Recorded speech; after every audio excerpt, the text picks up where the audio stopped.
দরজায় কড়া নাড়ছে মুসলমানদের বড় ধর্মীয় উৎসব ঈদুল আজহা। ত্যাগের মহিমায় পশু কোরবানির বাকি হাতে গোনা মাত্র কয়েকদিন।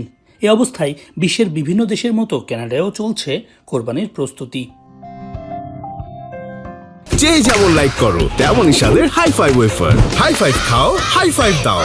কানাডার আইন ও স্বাস্থ্যবিধির কারণে বাসাবাড়ি কিংবা খোলা স্থানে পশু কোরবানির সুযোগ নেই। তাই কোরবানির ব্যবস্থা করতে নির্ধারিত ফার্ম, গ্রোসারি স্টোর ও স্লটার হাউসেই যাচ্ছেন বাংলাদেশি সহ সব দেশের অভিবাসী মুসলিমরা। টরন্টো, মন্ট্রিয়াল, ক্যালগেরি কিংবা ভ্যাঙ্কুভারের মতো বড় শহরগুলোতে আগে থেকেই বুকিং দিয়েছে অনেক বাংলাদেশি পরিবার।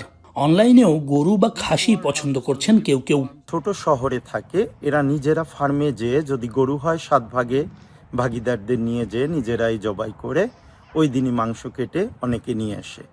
আর যারা বড় শহরে থাকে ওখানে যে মিট স্টোরগুলো আছে বা পাকিস্তানি, ইন্ডিয়ান, ওখানে যেয়ে কোরবানির অর্ডার করে 2 দিন বা 3 দিন পরে এই মাংসগুলো পায়। এবার কানাডায় কোরবানির পশুর দাম কিছুটা বেশি বলে জানিয়েছেন ক্রেতারা।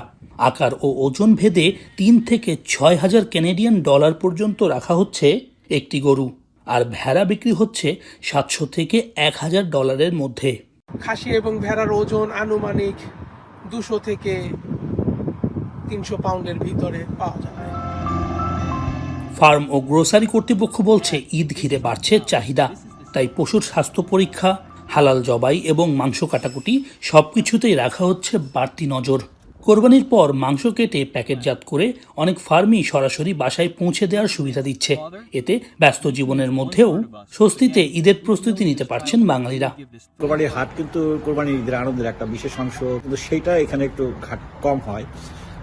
এখানে আমরা সাধারণত ফার্ম হাউসে কোরবানি দেই অনেকে নিজেদের জন্য কেনাকাটাও সেরে নিচ্ছেন।